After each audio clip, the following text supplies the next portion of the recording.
Subscribe करें और bell दबाएं ताकि कोई खबर रह न जाए।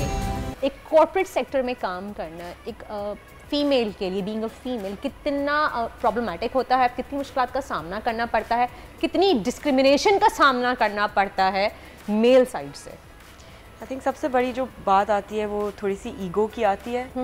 मैंने हम पहले भी बात कर रहे थे कि जब आप उस प्लेटफॉर्म पे आते हैं, कॉर्पोरेट साइड पर आते हैं, तो एटलीस्ट मुझे जो चीज़ें फेस करनी पड़ी थी जब मैं स्टार्ट ले रही थी, तो आई वॉजन ओनली यंग, मैं एक औरत भी थी। तो उस पे थोड़ा सा बहुत ज़्यादा कुछ रुकावटें पेश आती हैं। वो समझते हैं कि शायद आपकी डिसीजन मेकिंग जो पावर है या एबिलिटी है वो उनके लेवल पर नहीं है।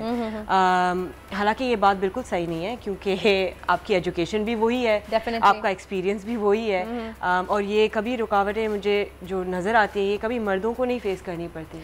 अगर हम बात करें किसी बिजनेसमैन का बेटा, 22-21 साल का लड़का भी आके अगर बिजनेस ज्वाइन करता है और उसमें अपना वो इनपुट देता है, तो लोग उसको बहुत सपोर्ट करते हैं, वेलकम कहते हैं कि ओके फाइन, अभी यंग जनरेशन है, नया खून है, जोश है, एक बहुत अच्छे नए आइडियाज़ लेके आएगा, यूनिक आइडियाज़ के साथ आएगा। लेकिन उसके अपोजिट अगर हम देखें, एक फीमेल, यंग फीमेल 21-22 एज की वो आए, अपने फादर का बिजनेस ज्वाइन करे, उनमें कुछ इनपुट देना चाहे, तो वहाँ पे कहा जाता है अच्छा ये सिखाएगी हमें 21 साल की बच्ची। वो एक थ्रेट का एलिमेंट आ जाता है, क्योंकि एक वो मैस्कुलिनिटी में एक वो होती है कि आप इनकी वजह से हमारा कुछ नुकसान होगा।